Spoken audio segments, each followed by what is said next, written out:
tireless effort over the weekend. I thank you for your amazing service and wish you all the best over the next few days. In accordance with Standing Order 43, the time for members' statements has concluded. The Prime Minister. Thank you, Mr Speaker.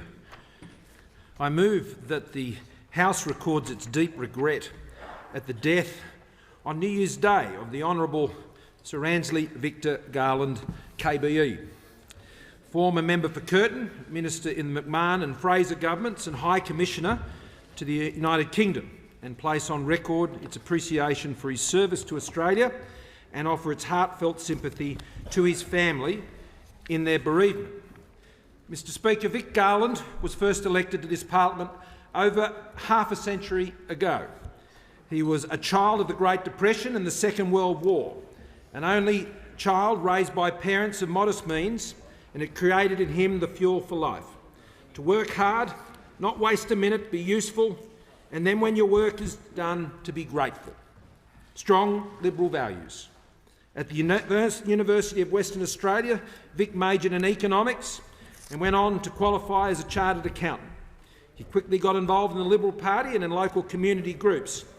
By his early 30s, Vic was Vice President of the party in Western Australia, heavily involved in Apex, and was Deputy Mayor of Claremont. In 1969, after Sir Paul Hasluck's appointment as Governor-General, Vic Garland was elected member for Curtin at a by-election. He was re-elected 6 times. Vic Garland called himself a realist. I look at the world as it is and work from there. And he saw politics as an act of leadership towards national purpose, he said, and described it. In his first speech to the Parliament in August 1969, Vic Garland spoke of a changing world and the importance of growing a strong economy to fund Australia's place in the world. The more things change, the more things stay the same. Vic Garland believed in the centrality of defence and involvement in our region.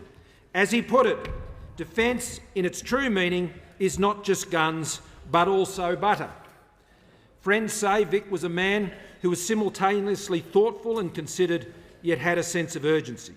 Remarkably, he was sworn in as a minister 2 years after entering Parliament, Minister for Supply and Minister assisting the Treasurer in the McMahon government. In a time of consequence, he was opposition whip during the 1975 supply crisis. And in the Fraser government, he held a range of portfolios: supply, post and telecommunications, veterans affairs, special trade representations and business and consumer affairs. In the economic portfolios, he advanced the shift to national legislation for companies and securities and led Australia's trade negotiations during a time when tariffs at home and abroad determined the fate of industries and jobs. In 1981, at the age of 47, Vic Garland was appointed Australian High Commissioner to the United Kingdom. Vic's wife Lynn joked at the time that, unlike during his long stints in Canberra, at least in London, they'd cross paths at the breakfast table. Vic had always felt he understood the British. He visited London, often as a minister for special trade negotiations, and unlike with the continental Europeans or the Americans, he had a fallback when negotiations got difficult. There was always the rugby or the cricket to talk about. But soft diplomacy is much more than rugby or cricket, and in London, Australia also had a shining light in Vic's wife Lynn, who was a seasoned concert pianist. So much so that Lynn gave a recital at Australia House for some 400 people, including half of the UK cabinet. Soft diplomacy doesn't get much better than that. Mr Speaker, before the last election, the now member for Curtin, with former leader Bill Hassel, went to visit Vic and his wife Lynn in their aged care residence. It was for morning tea, a moment to honour the past. And at that morning tea, Vic expressed one thing: his gratitude to Australia for the opportunities to serve. Today I offer my heartfelt sympathy to his wife Lynn, Lady Garland, and their surviving children, David and Sally, as well as their grandchildren, Anthony, Oscar, Lucy, Ben, Barnaby and Gus. May this dedicated servant of Australia and our great party rest in peace. The Leader of the Opposition. Thanks, Mr Speaker. If there was someone who was destined to have a firm grasp of numbers, it was Victor Garland. The son of an accountant who grew up to be an accountant, he had an unfettered clarity which he carried into politics. As he once put in an interview, "I'm a realistic person. I wouldn't deny that. I think I try to look at the world the way it is and work from there. There's nothing starry-eyed about my approach." Armed with a Bachelor of Arts and a major in economics, he practised as a chartered accountant. Along the way, he married Lynette Jamieson, an accomplished professional classical pianist, and the Prime Minister's spoken about Lynn performing in the UK later on. His life eventually crossed paths with Western Australian powerhouse Sir Charles Court, who became his mentor and acted as the catalyst that propelled Victor towards a political career. So when Sir Paul Hasluck vacated the seat of Curtin to become Governor-General, pre-selection beckoned, and that was successful, as was his election to this place. Of course, resulting in a punishing commute that is the burden of every West Australian who bravely puts their hand up to serve here. Promisingly, he began his first speech to Parliament as a member for Curtin by honouring John Curtin as a great Australian who trod the highest path of duty. As Supply Minister in the McMahon government, he managed to replace Australia's fleet of anti-submarine helicopters. In the Fraser government, he was given the new portfolio of post and telecommunication. The Adelaide Advertiser hailed him as entering the job with an accountant's tidiness and a rising politician's pragmatism. The Tiser story goes on.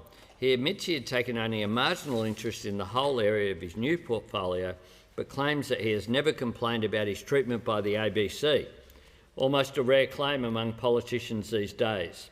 That was in 1976. Like his predecessor, he called time as the member for Curtin to take up another challenge, in his case as High Commissioner to London.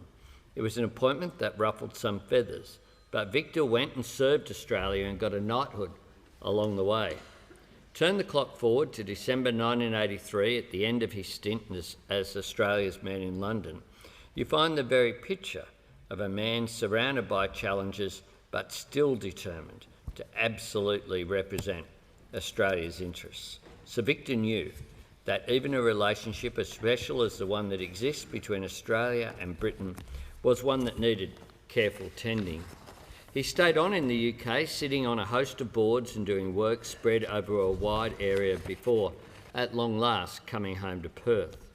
As the second last surviving Liberal member of the McMahon ministry, Sir Victor's death, after 87 well-lived years, marks the twilight of an era. Our thoughts on this side of the House are with his wife, Lady Lynn Garland, his children, Sally, Michael and David, his grandchildren, Anthony, Oscar, Lucy, Ben, Barnaby and Gus, and to his family in the Liberal Party. May he rest in peace.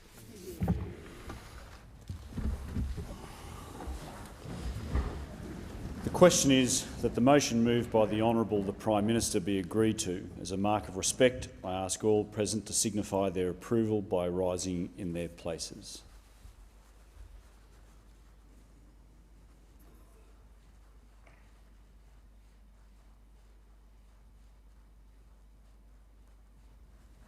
I thank the House. Questions without notice. Are there any questions? The Leader of the Opposition. My question is to the Prime Minister. The Prime Minister claimed he began work on an anti-corruption commission 4 years ago. The Prime Minister pledged to legislate one 3 years ago. Why has the Prime Minister betrayed the Australian people and his own colleagues by breaking his anti-corruption pledge? The Prime Minister has the call. Thank you, Mr Speaker. I'm not going to take lectures from the Labor Party about anti-corruption, Mr Speaker. They'd be very well aware of the matters in Victoria at the moment, Mr Speaker, the matters in Queensland at the moment, Mr Speaker. I would have thought that the Labor Party, Mr Speaker, would not be coming in here today when integrity issues and in the lack of integrity being displayed by their colleagues, Mr Speaker, in seeking to sweep things under the carpet in those places are well on display in Victoria and in Queensland, Mr Speaker. But the gold standard, Mr Speaker, when it comes to corruption was the Labor Party in New South Wales, Mr Speaker, where They have so many ex-Labor ministers in prison, Mr Speaker, they could start a branch of the Labor Party in the Silverwater prison. And when they go to meet them, Mr Speaker, there at the Silverwater prison,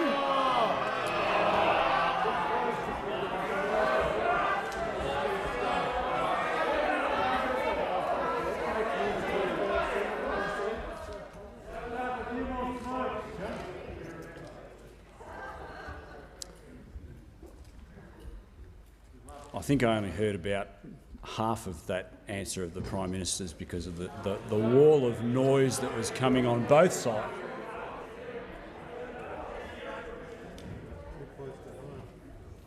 Because of the wall of noise on both sides of the House. I'd ask honourable members to limit their interjections. The Prime Minister has the call. Speaker, the Treasurer just reminded me, Mr Speaker, that perhaps what I was saying then was a bit too close to home for the Labor Party. And it's certainly a bit too close to home for the Leader of the Labor Party, his good mate Ian MacDonald, Mr Speaker. He saved his pre-selection and he went off to prison. The Deputy Leader of the Opposition. Point of order, Speaker. Relevance. The question isn't an invitation for the Prime Minister to engage in the kind of spray that he is now.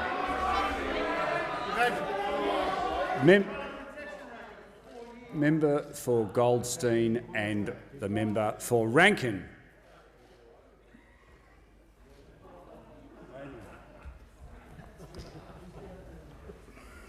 It's very hard to rule on relevance when I can't hear what's being said.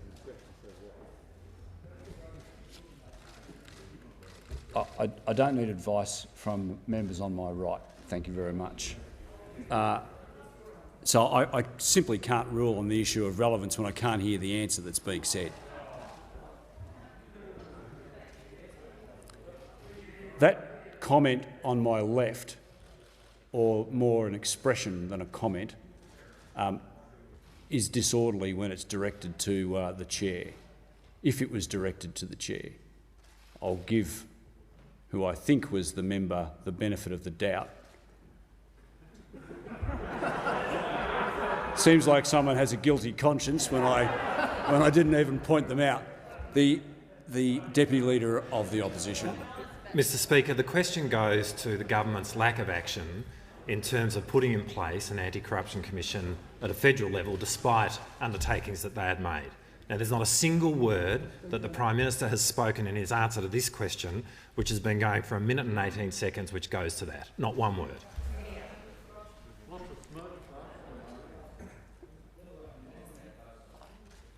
I'm listening very carefully to the Prime Minister. I'd ask the Prime Minister to be directly relevant, as he's required to be under the standing orders. The Prime Minister has the call. Thank you, Mr Speaker. I'm responding to allegations from those opposite suggesting something very untoward about members on this side of the House. And I'm simply reminding those that if they want to come to the dispatch box and start talking about these matters, Mr Speaker, I'll talk about the times when the member for Watson was at Eddie Beach Ski Lodge, Mr Speaker. I don't know whether he's been off to see him in prison lately or the member opposite, here he comes. Are you writing to them in prison? You're sending them letters? The Leader of the Opposition, on a point of order. 4 years ago, we've been running a protection racket. Member for Griffith. 4 years. Thanks, Mr Speaker. There's so much noise you can't hear me when the Leader of the Opposition has Thanks, the call. Mr Speaker. I realise this is a Prime Minister under pressure. Is there a point of order? Yes, there is, Mr Speaker. Which is the leader, he cannot use question time to just spray those opposite. The leader of the this was a very specific question about his responsibility. The leader of the opposition and will his resume his commitments. seat.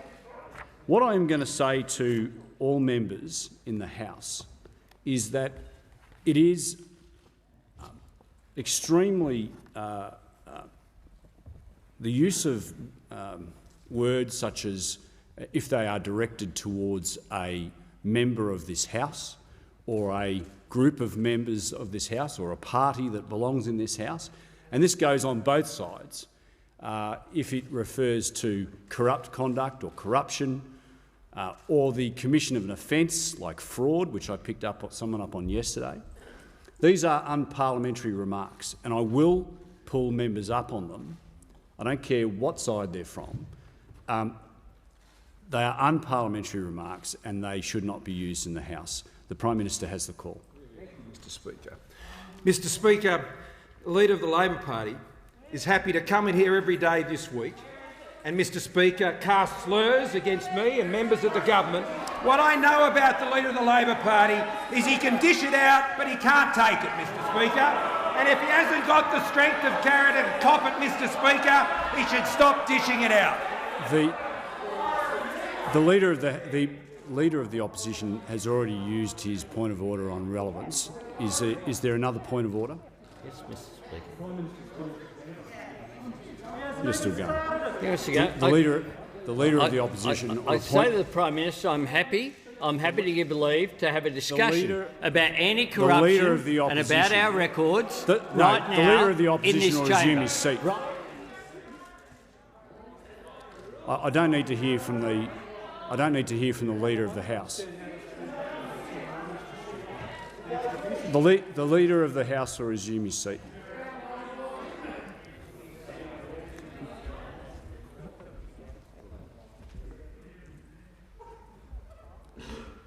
There is conduct that is creeping into practice in this place where the use of points of order are being abused. I will be pulling members up for points of order which are not valid, and if that keeps happening, then don't be surprised if you don't get the call.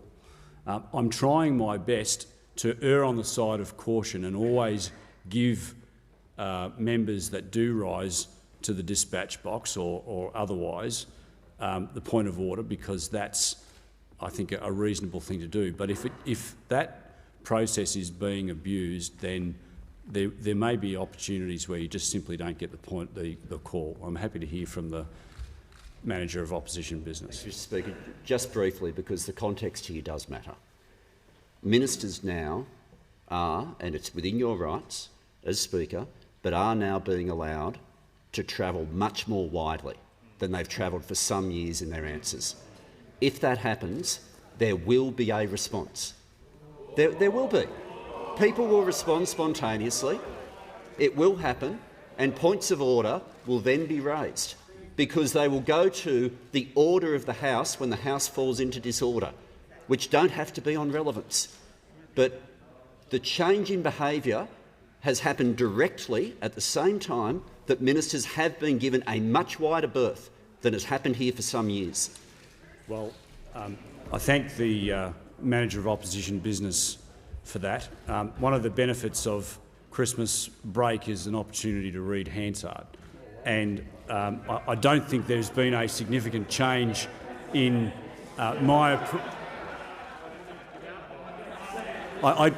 it is terribly sad, but I don't think there's been a significant change in the way I'm approaching it to previous speakers. The Prime Minister has the call. Thank you, Mr Speaker. To the best of my recollection, last year, Mr Speaker, I tabled a 350-page bill for the government's Commonwealth Integrity Commission. Tabled the bill, Mr Speaker. I'm still waiting for the Labor Party's proposal. All I've seen is a 2-page document, Mr Speaker. So what I have to rely on for the Labor Party policy is what I'm seeing in the circus that we're seeing unfold in Queensland and in Victoria, and what we've seen in New South Wales from the Labor Party over a long period of time. Our bill's out there. 350 pages, $150 million committed to it, Mr Speaker. There are many qualities you need to lead this country as Prime Minister, but being a snook, Prime Minister's time has expired. The Prime Minister will resume his seat, and I give the call to the member for Ryan. Thank you very much, Mr Speaker. My question is to the Prime Minister. Will the Prime Minister please update the House on how the Morrison government is securing our recovery and building a stronger Australia by delivering on our plans to grow the economy, securing jobs and strengthening our ability to counter threats to our national security? The Prime Minister has the call. Sorry.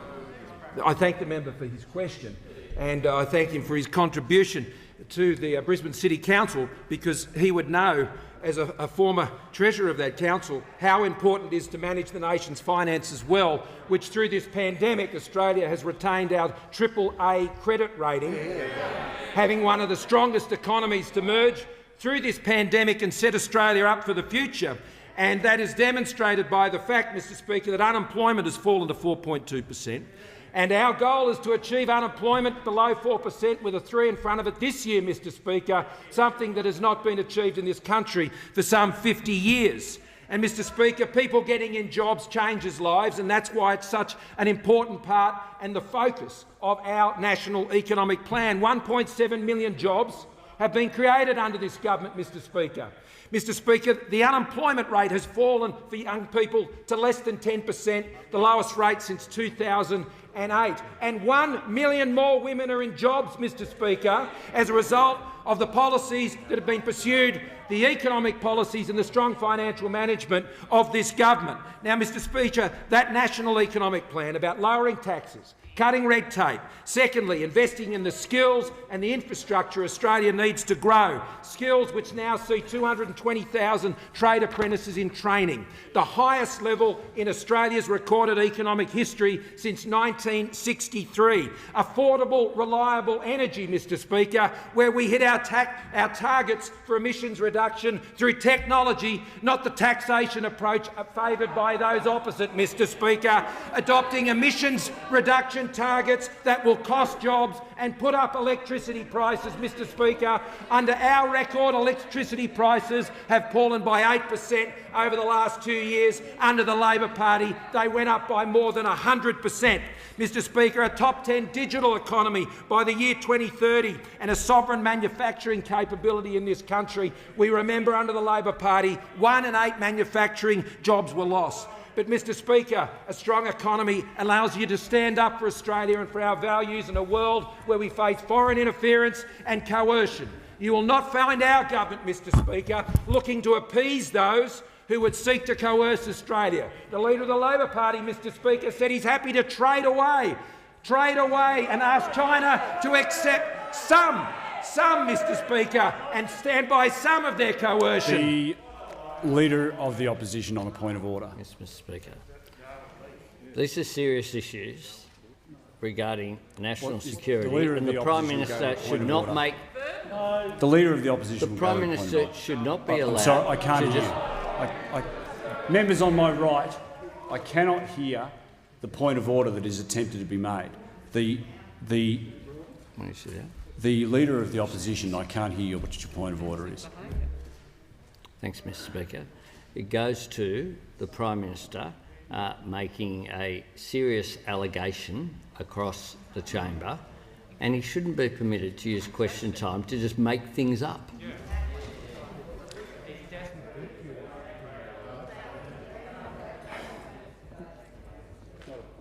Well, there's no valid point of order because I couldn't hear it to start with. The Prime Minister has a call.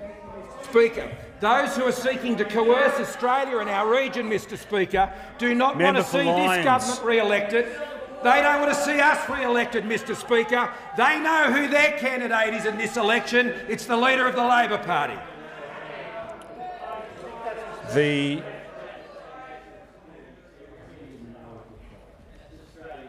The member for Lyons is warned.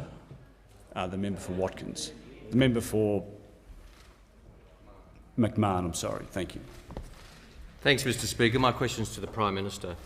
The Assistant Minister for Energy and Emissions Reduction claimed this week in relation to the climate policies of the government and opposition, we're more close than we've ever been before and all broadly swimming in the same direction. If that's right, why won't the government match Labor's Powering Australia plan to create more than 600,000 jobs, cut power bills and reduce emissions by 43% by 2030?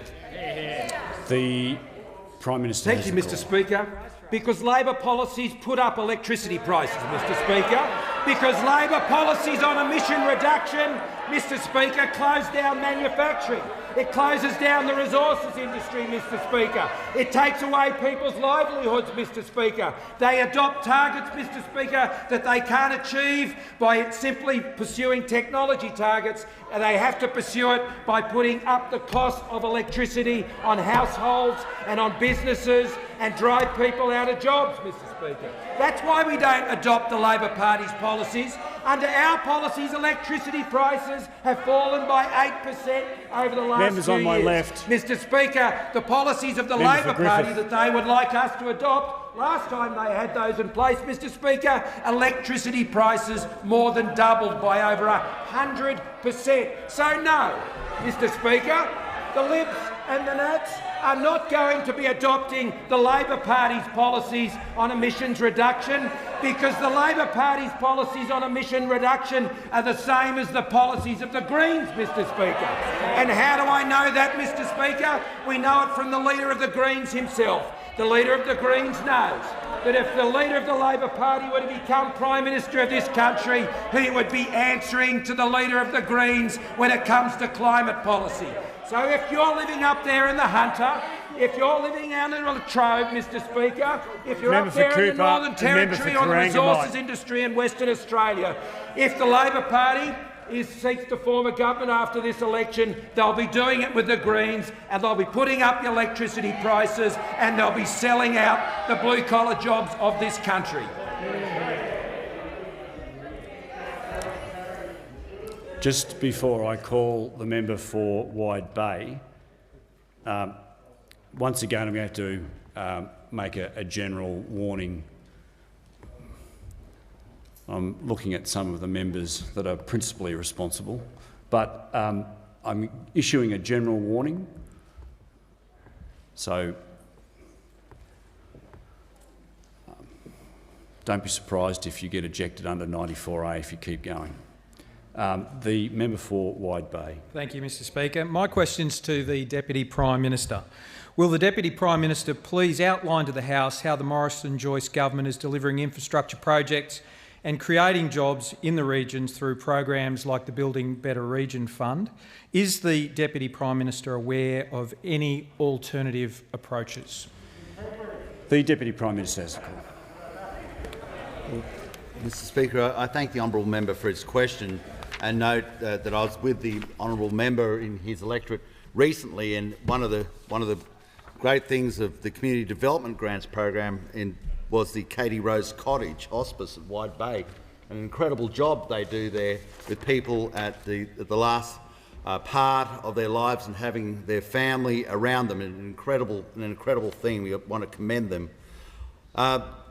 Building Better Regions allows those in smaller areas to get some form of benefit that would otherwise go to a major capital city.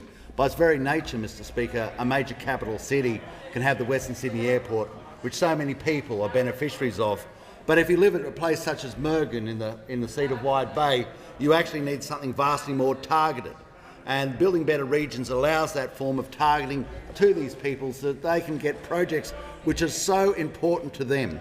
And that allows us to do such things as the expansion of the 1,600 square metres of exhibition space that we have done with the Newcastle Art Gallery. I was up in the Hunter and Newcastle Art Gallery the other day, and this allows them to at least have what they believe is a premier facility in their area with a capacity to expand, because in the city areas, of course, you can get, in one instance, the member for Sydney, close to $500 million recently has been spent on the art gallery in her electorate, and regional areas also deserve to have their time of an investment by our nation, because they are the people that we stand behind. They are the projects we stand behind, and the resources in their industry we stand behind.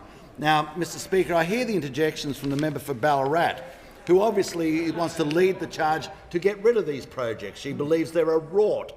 She believes she's quoted them as dodgy grants program. I've never heard it come and to defend the programs. I've heard it come to talk about getting rid of the programs, because the Labor Party just want the votes but they're going to leave the people behind. They always do. They always do. They never come. They never actually present themselves. And although we may see the member for Grain or the leader of the opposition in regional areas at times, we'll never see the member for Sydney coming up to central Queensland to stand behind the coal miners. We'll never. We're looking forward to Minister Penny Wong going to central Queensland, the Hunter Valley, to stand behind the coal miners, or maybe the member for Port Adelaide to go to the Hunter Valley and stand behind the coal miners because they don't believe in these industries. They don't believe in these people. Resume his seat. The Manager of Opposition Business on a point of order. I'm not sure how this stream of consciousness can be directly relevant to anything. Like, he's referring to seats that don't exist. He's meandering around. The Manager of Opposition Business will resume his seat. The Deputy Prime Minister will return to the question. The Deputy Prime Minister has the call. So we continue to hear the interjections of the member for Ballarat because we know that the Labor Party, whether it's the member for Hindmarsh, they will never actually come to these regional areas because they don't believe. They don't believe in the people. They don't believe in the projects. They don't believe in the coal industry. They are just leading them astray, and they're leading our nation astray, and they're letting the people of regional Australia down. The member for Franklin has the call. Thank you, Mr Speaker. My question is to the Prime Minister. Ms Grace Tame told the Press Club she received a threatening phone call from a government-funded agency. Can the Prime Minister guarantee the results of his so-called investigation into this threatening call will be released? Or will he sweep it under the carpet, hide from the truth as he's done before, and fail to take any real action? The Leader of the House on a point of order. Well, Mr Speaker, the imputation in the back end of that question is against the standing orders. It's a reflection on the Prime Minister. It was an unsubstantiated...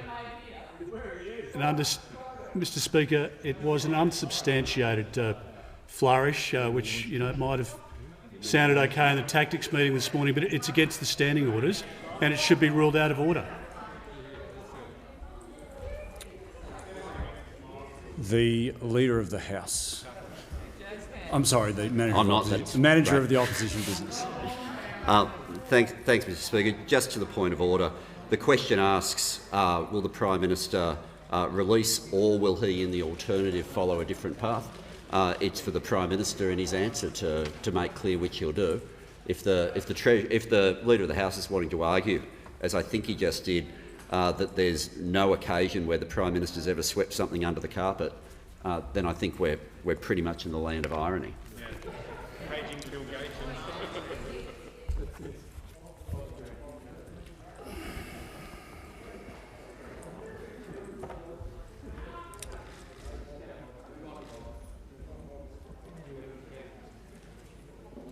To Standing Order 90 prevents members from reflecting on other members. I'm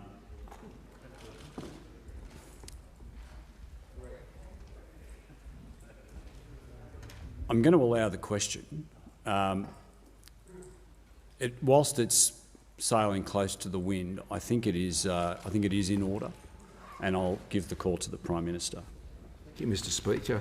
I'm happy to affirm once again, as I did in issuing a statement this week, Mr Speaker, I have not and would not authorise any such actions, and at all times have sought to treat Ms Tame with dignity and respect. Mr Speaker, the first I became aware of that allegation was during the Press Club address when it was delivered. Ms Tame should always be free to speak her mind, in my view, Mr Speaker, and conduct herself as she chooses. I have made no criticism of Ms Tame, her statements or her actions.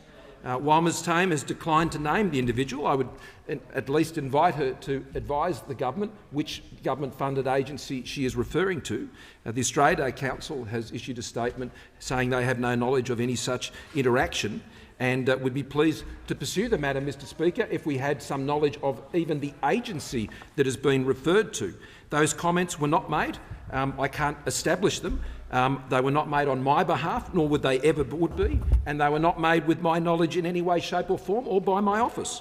I and my government consider the actions and statements of the individual, as it was explained, as absolutely unacceptable, Inquiries can only be made where we can be directed, Mr Speaker, where those inquiries should be seeking to get answers to the matters that have been raised. And if anyone has any information on that, Mr Speaker, then I would encourage them to bring it forward so the matter can be properly addressed. The member for Kennedy has the Prime Minister, are you aware 93% of Australia's land mass contains 74% of our water, but only 1 million people? Are you aware that North Queensland's Mid-Western Gulf has 3 of Australia's biggest rivers and has 11 irrigation, occupation, cultivation, production, ballot projects? PM, you're aware of Kurt von Clausewitz's shilling, "A people without land will look for a land without people." If Queensland's auction system is allowed, big corporations, foreign, will get everything, all the water, and locals nothing.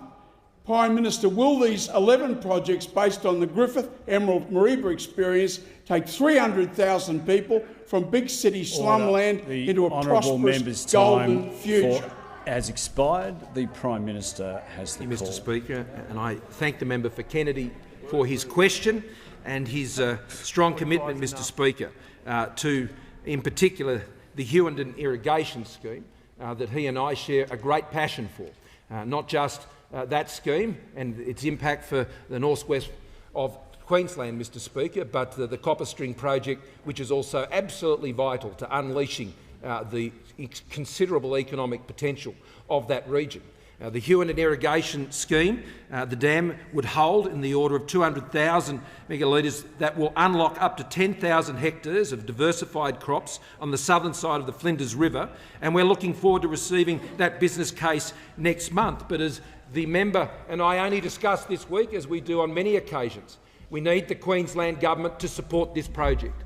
It's an incredibly important project for North Queensland and North West Queensland, and we urge the Queensland Government to work with us to deliver this project and to get the dozers on the ground, utes and boots out there, Mr Speaker, to get this project moving. The member for Kennedy and I and the Minister for Infrastructure and his predecessor have been working to get this project moving. But the Queensland Government are yet to come on board and actually ensure that we can get this project approved and we can get the jobs and we can get the wealth and we can access the resources that are so important for Australia's economic future. Mr Speaker, the member for Kennedy understands that if you don't access the resources of our nation and manage them properly for our wealth, then we can't defend our country. You can't go and have over 2% of our national economy invested in our defence forces and see that increasing into the future and embrace the massive defence projects that are going to keep Australia safe in this country unless you're also taking the same decisions to support our resources industries, to support our agricultural industries and to particularly support the projects that underpin their success. And the Hewenden Irrigation Scheme is one such important project of many. We have more than $3.5 billion for dams, weirs and pipelines through the National Water Grid Fund. More than $1.7 billion has been committed for the construction of 72 water infrastructure projects across the country. 14 infrastructure projects have been delivered, including the Charleston Dam in Queensland that was completed in December 2020. It is expected to deliver 100 megalitres of water per annum to Forsyth and 500 megalitres, Mr Speaker, of water to Georgetown. The Scottsdale Irrigation Scheme, which the member for Riverina I know was a great champion of, Mr Speaker, in Tasmania. The Sunraysia Modernisation Project 2 in Victoria, completed in October of 2019, expected to deliver some 25,000 megalitres of water, Mr Speaker. The Liberals and the Nationals, and I happily concede and agree that the member for Kennedy time has expired. The member for Braddon has the call. Thanks, Speaker. My question is to the Treasurer. Will the Treasurer remind the House of the Morrison government's strong record in delivering tax cuts to Australian families and businesses, including in my electorate of Braddon? And Treasurer, are you aware of any alternate approaches?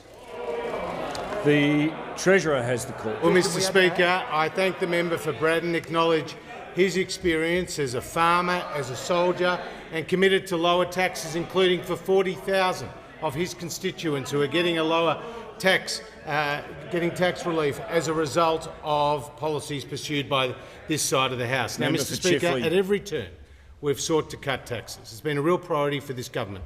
Cutting taxes for families, so if you're earning $60,000 a year, you pay $2,160 less tax this year than you would have under the Labor Party. Cutting taxes for small business to their lowest level in 50 years, putting record incentives through our tax system for investment, which is helping to drive investment even through the COVID recession, and the patent box, which has been encouraging innovation in the biotech and the medical sector. But, Mr Speaker, we have been opposed by this Leader of the Labor Party every step of the way when it comes to cutting taxes. Indeed, this Leader of the Labor Party said when it came to cutting taxes for families, he said that we were cutting taxes for the top end of town, Mr Speaker. He described small business and families as the top end of town. And this Leader of the Labor Party has supported a carbon tax, a mining tax, a congestion tax, a retirees tax, a housing tax, Mr Speaker, higher taxes for income earners, higher taxes for superannuation, higher taxes on family businesses, and most damning of all, a death duty, Mr Speaker. Higher taxes. The Treasurer will resume his seat. The Manager of Opposition Business on a point of order. Mr Speaker, you made rulings on this yesterday. We're now got to the comic example of where the Treasurer is wanting to refer to something that apparently happened in 1991. Manager of Opposition That's before Business, he'd even been sacked Manager the of first Opposition time. Business. There's no valid point of order. I have pulled the Treasurer up in the past on alternative approaches, but he is entitled, on the basis of the question that's been asked, to explore alternative approaches, and that's what he's doing. He's not engaging at this point, and I hope he doesn't, on any character assessments. The Treasurer has the call. I take this interjection for the Leader of the Opposition. He says we're making it up. The Leader of Opposition Business said we've invented things. This is what the Leader of the Opposition has said at a Labor conference. Comrade Chair, I'm pleased to move the resolution in calling upon the government to consider the imposition of an inheritance tax, Mr Speaker. I'm not making it up. That's the Leader of the Opposition's own words. Oh, no. Oh, no. The Deputy Leader of the Opposition on a point of order. Yeah, point of order, Mr Speaker. I'm sorry, I didn't hear the point of order. Well, he's defying your ruling. No, he's not. No, the leader. How can it possibly be an alternative approach when he's talking about something which happened in 19... The Deputy Leader of the Opposition will resume his seat. The Treasurer has the call. Mr Speaker, I refer the Leader of the Opposition to a very good article on the front page of The Australian today titled Anthony Albanese's Historic Battle Cry in War on Family Wealth, where it says he insisted people earning incomes of more than $100,000 did not actually earn them, and that accumulated income in the form of capital is for all socialists at least part of the source of many social injustices. The Leader of the Opposition on a point of order. Yes, Mr Speaker. Just before you make your point of order, there's so much interjection in the House on both sides. The Leader of the Opposition. The point of order, Mr Speaker, is that the Treasurer was just quoting former Senator Robert Ray, not myself. The Leader of the Opposition. We don't look like each other, Mr Speaker. The Leader of the Opposition will resume his seat.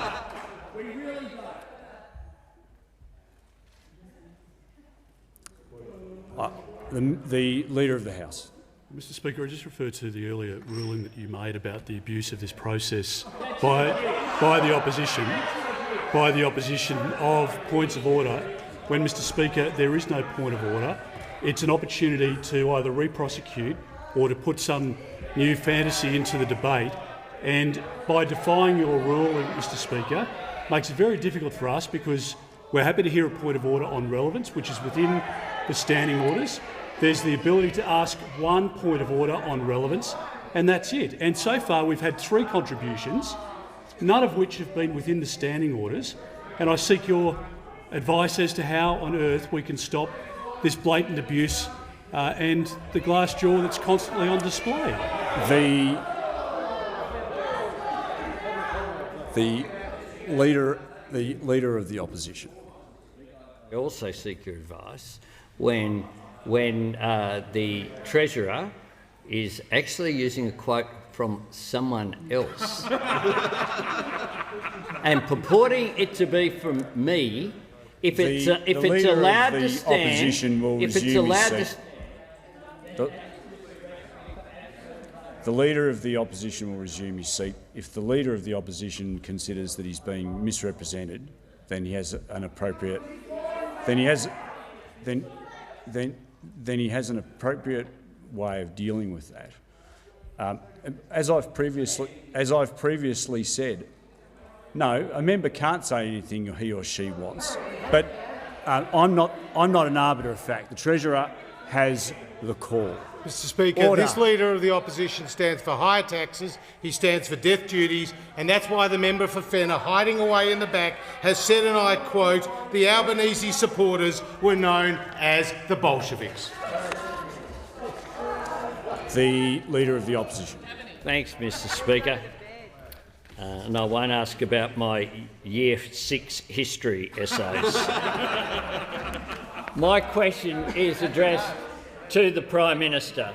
Today I met with Christine from Penrith, who has spent 16 years caring for aged care residents. Christine says things have got much worse under this government and that residents are no longer getting the care they deserve. She's made the difficult decision to leave the industry. Why hasn't the Prime Minister addressed the chronic workforce shortage and the conditions affecting aged care workers and the people in their care? The Minister for Health has the call. Thank you very much, Mr Speaker, and I want to thank the opposition for the Leader for the question, and in particular to thank all of those aged care workers, the nurses, the personal care workers, those that have assisted through the course of the pandemic. Shortly after coming to office, one of the first things that the Prime Minister did was call a Royal Commission faced with the shocking findings of the inquiries into the Oakton scandal in the South Australian aged care public sector under the previous Labor government there. The Prime Minister called that Royal Commission precisely because on his watch, in our time, on our watch, we wanted to make a fundamental difference. And what that has seen is a $17.7 billion investment in aged care. In particular, what we have seen that is over and above what was in place previously. And we have gone from $13.3 billion of annual expenditure when Labor was in government to now $27 billion, The member $30 for billion, Hotham will $32 leave under billion 94A. and $33 billion.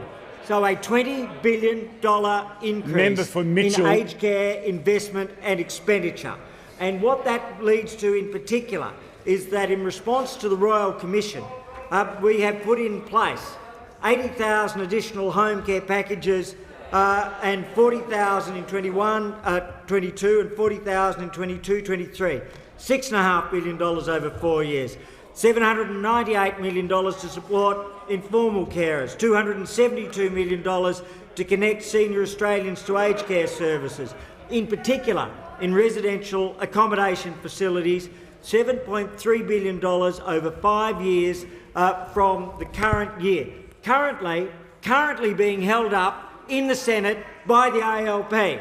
In addition to that, what we have is the aged care new funding mechanism, ANAC, $189 million to help our residential aged care facilities. In addition to that, improving access to primary care, $365 million, empowering consumers of aged care with $200 million, and very importantly, growing the workforce, helping our seniors with $216 million, and now we've put in place $600 million of retention bonuses.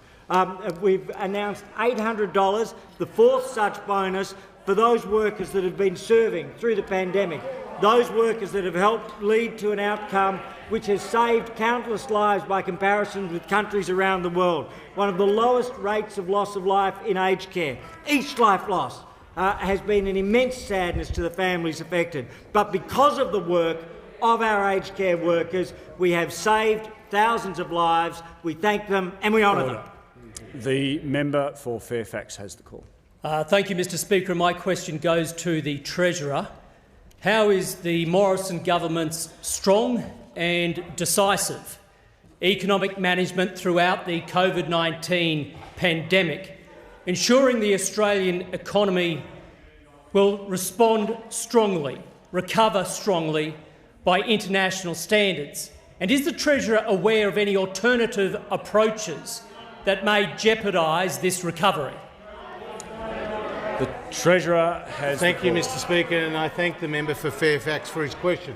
I acknowledge his more than 20 years in business as experience that he's brought to this place, his strong advocacy for a stronger economy and lower taxes, and he's seen firsthand, like the ginger factory in Yandina, how 85 jobs were saved by JobKeeper, Mr Speaker. Now, if we take our minds back to 2020, at the start of this pandemic, we saw 1.3 million Australians either lose their jobs or saw their working hours go down to zero. Treasury feared that the unemployment rate could be as high as 15%, with more than 2 million Australians unemployed. We put in place programs like JobKeeper, which saved more than 700,000 jobs, the cash flow boost, $750 payments to pensioners and carers and veterans and others on income support. The net result is we have now one of the strongest economic recoveries in the world. In fact, Australia has outperformed all major advanced economies in our recovery. Our unemployment rate today is at 4.2%. We have 250,000 more people employed today than at the start of the pandemic. In the United States, they have 2.6 million fewer people employed today than at the start of the pandemic. And our lower taxes are rolling out across the economy, providing more money into people's pockets. Now, there is a significant threat to that economic recovery that is not yet locked in, and that's this inexperienced and weak leader of the Labor Party. A leader of the Labor Party who's never had a Treasury portfolio.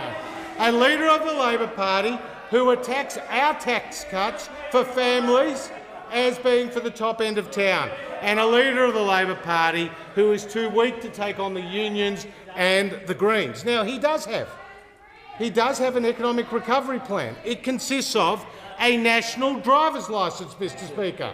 It consists of taking fuel excise off electric vehicles. The only problem is there is no fuel excise on electric vehicles. And of course there's a $6 billion cash splash to give people money who have already had the jab. But the reality is they talk a big game in opposition, they deliver very little in government. They talk about secure work, but unemployment was 5.7% under Labor, it's 4.2% under us. They talk about higher wages, yet real wages were falling under the Labor Party. They talk about a lower cost of living, yet electricity prices double. They talk about lower debt, yet they've promised more than $80 billion of extra spending, and that's even so far. And they talk about lower taxes, and they took to the last election $387 billion of higher taxes. So this weak, inexperienced leader of the Labor Party is a major threat to the Australian economy. The Treasurer will resume his seat. I've spoken to the Treasurer about that once, in fact, more than once before. I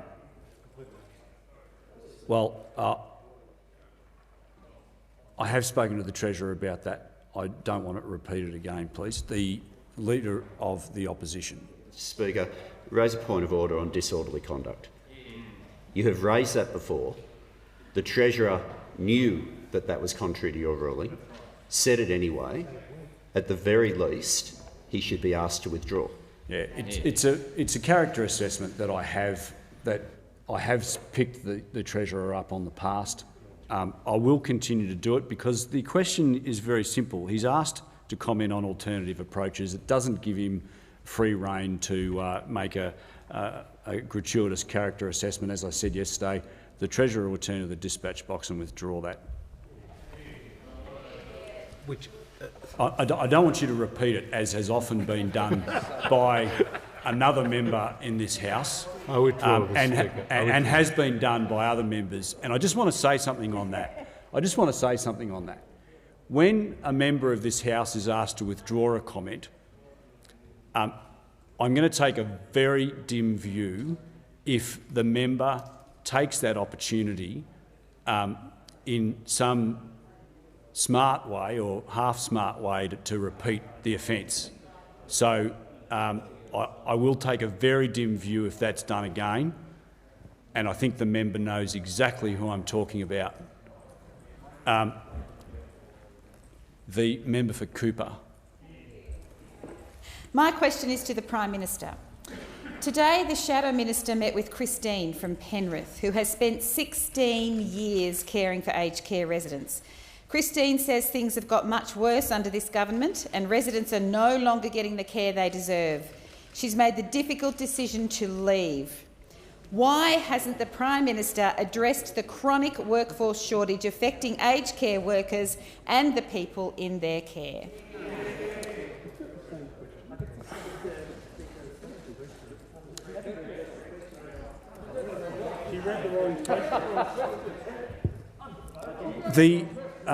The question that the standing orders do prevent the same question from being asked again.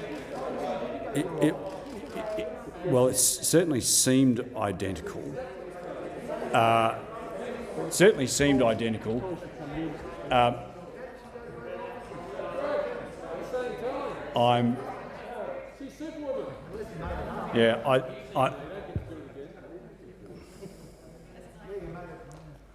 I'm very appreciative of the gratuitous advice from members on my right, but as members on my right know, I am able to give a member an opportunity to rephrase the question. But on this occasion, it's not a matter of rephrasing the question. That question was out of order because it was, to the extent that I'm able to tell. I don't have the wording in front of me, but it certainly seemed identical. Speaker. I think the House accepts your mea culpa, the member for Cooper. I will give the member for Cooper the call on this occasion. So it's a question. That's out of order. The leader of the House, the member for Cooper, has the call. Thank you. My question is to the Prime Minister. Would Australia's aged care system have been better equipped to cope with the deadly COVID outbreaks if the Prime Minister had not made a $1.7 billion cut when he was Treasurer? The Minister for Health has the call. Thank you very much, Mr Speaker. The proposition of the question is false. Aged care funding has gone up each year, every year, under this government. Each year has been a record. Last year we had a $17.7 billion additional investment. In one budget I'll just alone, ask the Minister for Health to resume his seat for a moment. I would have thought, given the leniency that I just showed on that question, that members on my left would have been keen to hear the answer to the question. But you know, the level of interjections is too high. I've given you a general warning. I don't know what more I can do to put you on notice that you'll be enjoying the rest of the afternoon outside the chamber if you keep interjecting.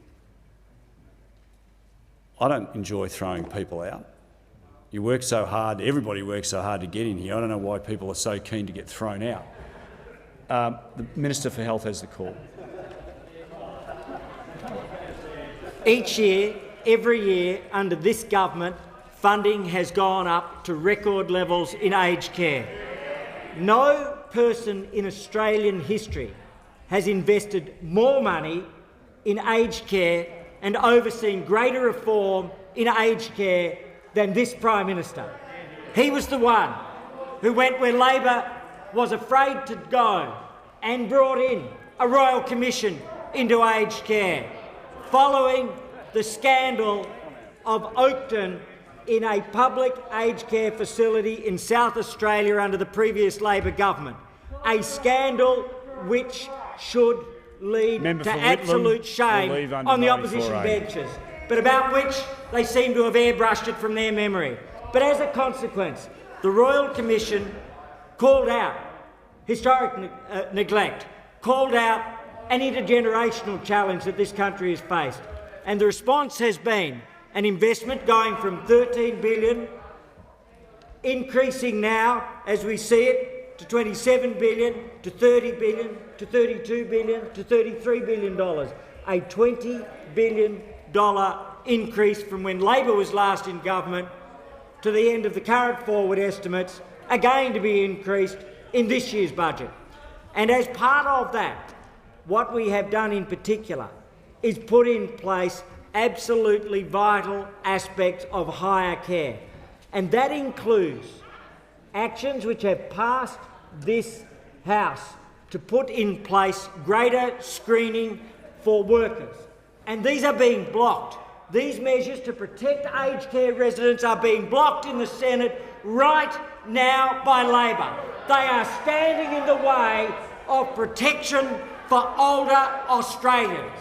So they come to the dispatch box, they come to this House, they talk about assisting older Australians in residential aged care, and they block the very means of delivering that protection for older Australians. They have learnt nothing from Oakton, they have learnt nothing from their failure to invest when they were in government, and they have learnt nothing from what has occurred in other countries around the world, where we see that Australia has one of the lowest rates of loss of life in aged care. Each one of those lives lost is an agony for the families involved, but each one of those lives saved is something for which we should be thankful, and above all else, I thank the workers who contributed to that.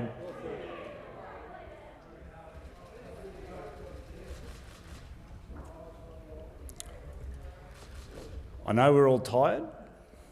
Everybody's tired. It's been a very long 48 hours. Let's just try and get through it. The member for Robertson has the call. Thank you, Mr Speaker. My question is to the Minister for Defence. Will the Minister update the House on how the Morrison government's actions to create and maintain strong defence regional security relationships keeps Australians safe and secure?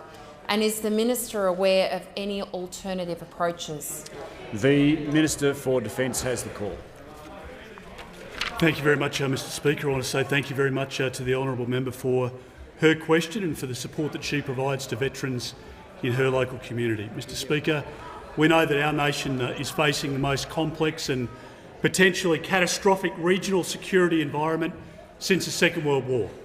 The threat now posed by the Chinese government aggression is very real, and, Mr Speaker, it's growing. We've seen an unholy alliance between the Chinese government and the Russian government with President Putin, and both countries have been very open about that relationship, and that should, I think, cause great concern right across the world, but in particular in our own region, Mr Speaker. And we have worked very closely together with partners. We have an incredible alliance through our Five Eyes with our AUKUS partners. We are meeting, and Minister Payne's in Melbourne this afternoon to meet with her counterparts in the Foreign Ministers' Quad. That is a coming together of like-mindeds, and there are many countries in Europe and elsewhere across North America and around the world who are worried about what is happening in the Indo-Pacific, Mr Speaker. And so this government has invested more into our defences and to keep our country safe into the future. We did that off an incredibly low base because Labor, when they were last in government, cut funding to defence to the bone. That's the reality, Mr Speaker. They want to pretend now that somehow there's no difference between the two parties when it comes to defending our nation in the next decade and the decade beyond. Nothing could be further from the truth, Mr Speaker. If anybody has been less prepared to put themselves forward as a potential Prime Minister of this country when it comes to the issue of national security, I'm not aware of anyone less prepared, maybe apart from Mark Latham, than this man, Mr Speaker. Will leave under 94A. No, I'm sorry, not member for Brand. The member for Patterson will leave under 94A. And Mr Speaker, we now see evidence, Mr Speaker, that the Chinese Communist Party, the Chinese government, has also made a decision about who they're going to back in the next federal election, Mr Speaker. Now, that's open. That is obvious, Mr Speaker. The Leader of the House... And they have picked this bloke as their candidate, Mr Speaker. The Leader of the House will resume his seat. The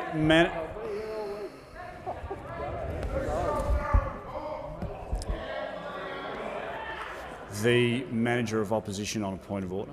Thanks very much, Mr Speaker. I draw your attention to pages 516 and 517 of practice. This House has had various precedents with respect to unparliamentary language, but anything that goes to whether or not people are in fact guilty of treason, sedition or anything against the national security of this nation has been dealt with by speakers in the strictest terms. Now, the Leader of the House, who, given that he's the Leader of the House, is meant to know this better than anyone on that side, eyes wide open, is going right there. He's made that clear, and when you asked him to sit down, he kept going. The Leader of the House. I just want you to address the point. Well, on the point of order, Mr Speaker, and with reference to the practice that was referred to by the honourable member opposite, there was no such allegation made against the Leader of the Opposition. Mine was a reflection on what has been publicly reported and commented on by the Director-General of ASIO. And, Mr Speaker, there are media reports today, Mr Speaker, in relation to these serious matters. I have not made, Mr Speaker, I have not made... The member for Jellybrand. I have not made any allegations against the Leader of the Opposition, which is the way in which it was framed by the Manager of Opposition Business. Mine is a reflection on the Chinese government, the actions of the Chinese government, Mr Speaker, and that is the context in which I made the comment, and it is perfectly in order. It might be uncomfortable for those opposite, but it is perfectly in order.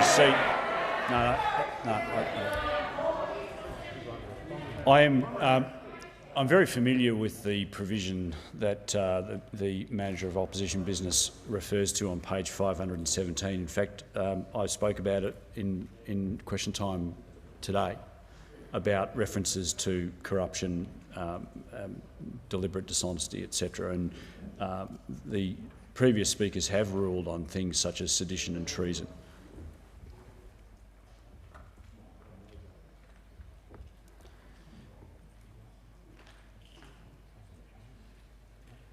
If the Leader of the House had referred specifically to a member of the Labor Party or the party or members of the party, look, I'm just not going to take interjections while I'm ruling on a point of order. So whoever is interjecting will cease immediately.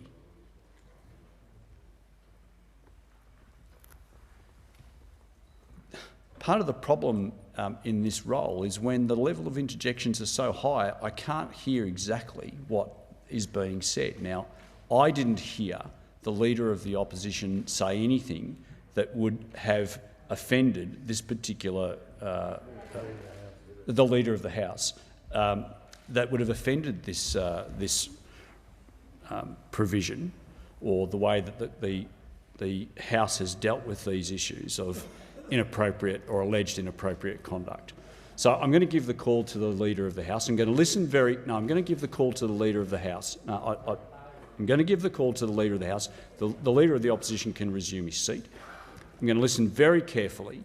But, you know, if you want me to rule on these things, you've got to allow me the opportunity to actually hear what's being said. That shouldn't be rocket science. The Leader of the House. Thank you very much, Mr Speaker. And as I was saying, we live in incredibly uncertain times. And I'll tell you what the Australian people want at the moment. They want strength in relation to the way in which we're going to deal with that uncertainty, with that aggression and with that threat to our sovereignty and to our democracy. And, Mr Speaker, this Prime Minister has made decisions in relation to laws, amending laws to strengthen the laws to protect our country, Mr Speaker. And if I can reflect on the time when those opposite were in government, they passed no national security legislation the Leader of the House to support the strength of this. And I give the call to the member for Rankin. Thanks, Mr Speaker. My question is to the Prime Minister. Jeddah Gardens to the south of Brisbane is the site of the worst aged care COVID outbreak in the state, with 100 residents and 82 staff infected.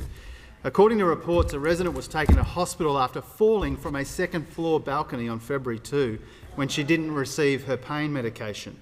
An incident report lists neglect as a factor in her fall. Will the Prime Minister take responsibility for the shocking crisis in his aged care system? The Health Minister has the call.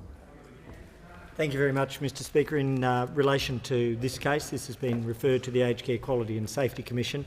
I won't preempt the findings, but that has already been undertaken. In relation to Jeddah Gardens, we recognise that there has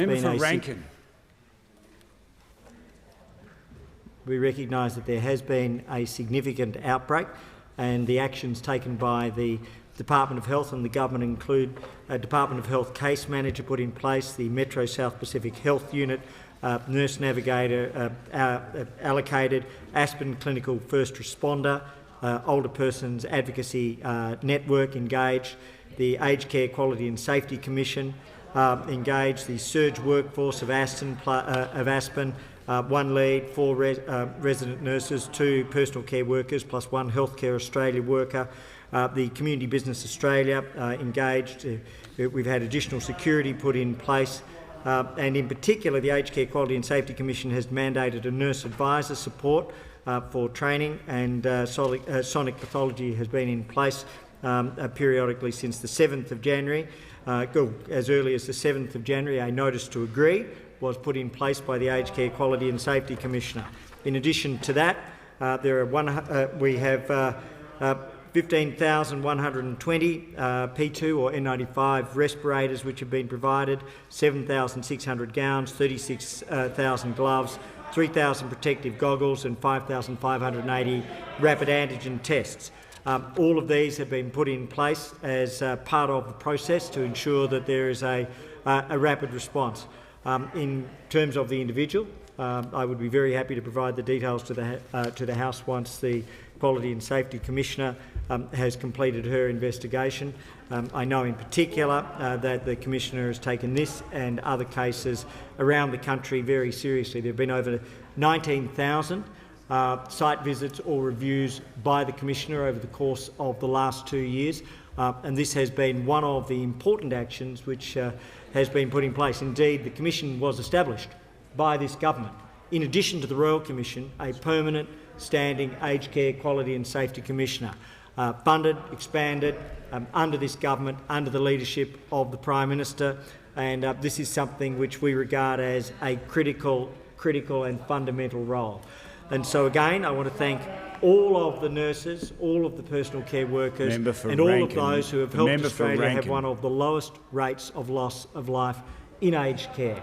And I think that is a very important thing to understand, that as we face real challenges, what our nurses, what our personal care workers, what those involved in aged care have achieved is to save lives on a scale The Minister's time has expired, and I give the call to the member for Lindsay.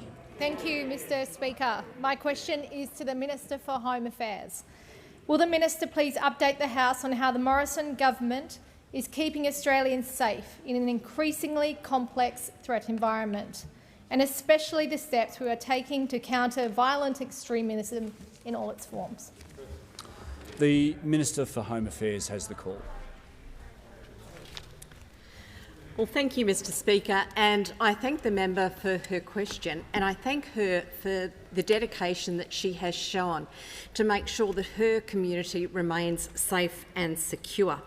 Now, last night, the Director-General of Security presented his annual threat assessment, and his assessment is that our terrorist threat level remains at probable, which is where it has been for a number of years now. What that means is that there is credible intelligence, that there are people out there who have the intent and the capability to do us harm. Now, our security outlook has for some time been complex, challenging, and it has been changing. And as the Director-General said last night, the pandemic has added another level of complexity to our security outlook. What we've seen is that people have had increased time to be online, and that has created a number of security challenges for us. Now, as the Director-General said again last night, he said online radicalisation is nothing new, but COVID-19 sent it into overdrive. Now, that's why the Morrison government has taken steps to make sure that our agencies are well resourced, and just earlier this month I announced an extra $61.7 million for measures to counter violent extremism. Now, our investment in some very practical programs within local communities include early intervention and rehabilitation programs with a focus on regional and rural Australia. Now, Mr Speaker, Australians know that a coalition government can be trusted with national security matters, and we've made sure that we have well-resourced our agencies, and that includes making sure that there is an extra $1.3 billion for ASIO. We've legislated to keep Australians safe from terrorists at the end of their jail term, and we've listed the base, Sonnenkrieg Division and the entirety of Hezbollah as terrorist organisations. Now, these groups are stains on Australia's very rich cultural fabric, and the coalition government will never, ever, ever take a step backwards when it comes to looking after our national security. And the people of Australia absolutely understand that when it comes to national security, when it comes to keeping Australians, the coalition government has demonstrated time and time and time again that we will do what it takes to keep Australians safe and secure. Now, we have always taken a responsible approach to national security, and we will not stop. We will keep doing everything to look after Australia. The member's time has expired. The Prime Minister. Speaker, I ask that further questions be placed on the notice paper. Mr Speaker, I'm sure the Leader of the Opposition would join me in thanking all of the attendants and all of those of the parliamentary staff who supported us on what was a very late sitting into the early hours of this morning. Thank you very much for your attendance to us. We were here, obviously, for a very long time. I thank all members of this House for their endurance over the course of last night and the early hours of this morning. And so thank you to them also and to the staff who were supporting over a very late night sitting. I also table, Mr Speaker, for members' information in relation to matters that were dealt with over the course of the morning, the letter from the Attorney-General, Mr Speaker, to the member for Mayo, also copied in, Mr Speaker, to the Labor Party on the matters that were raised, and I table it for members' information. Oh, you can look it up. The Leader of the Opposition. Mr Speaker, I do want to take the opportunity to join with the Prime Minister in thanking members. Members leaving the chamber will do so quickly and quietly, please. Peter. I don't want to have to repeat myself. Members leaving the chamber will do so quickly and quietly. Leader of the Opposition. Thanks, Mr Speaker. I do want to take the opportunity to also thank the staff for what was a very late night sitting. There were a range of staff here and outside the chamber. The security that the Prime Minister and others have as well were here until the early hours of the morning. The Comcar drivers were sitting out there waiting to take people home. There are, of course, increased security around Parliament House due to some of the events that have happened in the ACT over the past couple of weeks, and I do want to pass on my thanks to them. And then on a separate matter. The Leader of the Opposition. Matter. Thanks, Mr Speaker. I have a question to you. And I would ask that you examine, because I don't have access to the Hansard, but I particularly refer to the answer given by the Minister for Defence in his last Dorothy Dixer. And it goes to two issues. One is the issue that was raised by the Manager of Opposition Business with regard to the reflections on members of a very serious nature that were made during that debate. I take that very seriously, and the idea that that should be the subject of partisanship and partisan domestic debate at a time of international uncertainty is just not acceptable and is not in Australia's national interest. A second point I make, Mr Speaker, which is just as serious or perhaps more so. In the Minister for Defence's answer, he referred to a purported view, purportedly expressed by the Director-General of ASIO. I have regular briefings, Mr Speaker. I had a briefing with the head of ONI yesterday. I had a briefing with the Director-General of ASIO 2 weeks ago. I take national security in today's world very seriously, and that's why I do that. The idea that the Leader of the Opposition, if he's wanting me to yes, Mr. Speaker, examine something, I don't want to give you the opportunity to relitigate something, so if you want to Mr. point Speaker, something to me, that's my fine. point is that the Minister for Defence, and I think it is probably up to you to talk directly to the Director-General of ASIO, because there are some matters, due to the nature of those organisations, that we don't discuss here. If you, certainly it would be up to you, would have the capacity to do that. But to bring in someone from outside who is well respected, who has a job in our national security infrastructure, and to attempt to use them in a partisan way is a very serious matter indeed. I ask you to reflect on the comments of the Member for Defence and report back to the House next week. I thank the Leader of the Opposition. Leader of the Opposition. Hey, Mr Speaker. Yes, Mr Speaker, it goes to a point of order that I made, but I do formally make, in compliance with the standing orders of the House, I wish to give a personal explanation. Does the Leader of the Opposition claim to be misrepresented? I do, Mr Speaker, by the Treasurer repeatedly. As bizarre as it is that he quotes something that is more than 30 years old and occurred more than 9 Prime Ministers ago, he could at least do it accurately. And in some of the quotes that he's used comments allegedly from me at some conference more than 3 decades ago, where the quotes themselves say that I was quoting someone else at the time. At least the Treasurer could get it right, as absurd as this whole kindy exercise is. All right, the member for Warringah. Mr Speaker, I wanted to raise, in relation to the thanks about the length of the sitting hours that we've just gone through, my concern that only one day after the delivery of the statement acknowledging the Jenkins Review recommendations, such a lengthy sitting was in direct contradiction to the recommendation that a review of the hours of operation to ensure a safe workplace of Parliament should occur.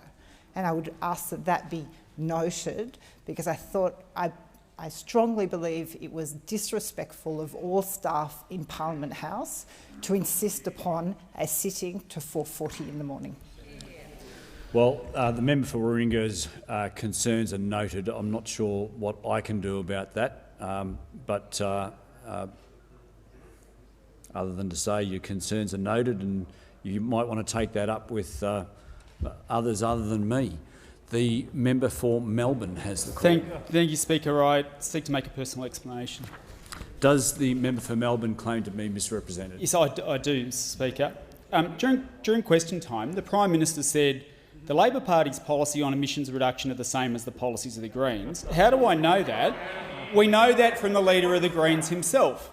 Not only did I never say such a thing, I never could have. Labor, like the Liberals, has said their targets aren't science-based, whereas ours are. Labor, like the Liberals, has said that they support 114 new coal and gas mines being opened, whereas we don't. Labor has said that under their policies there will be the same amount of coal in the system as under the Liberals, whereas we want a phase-out.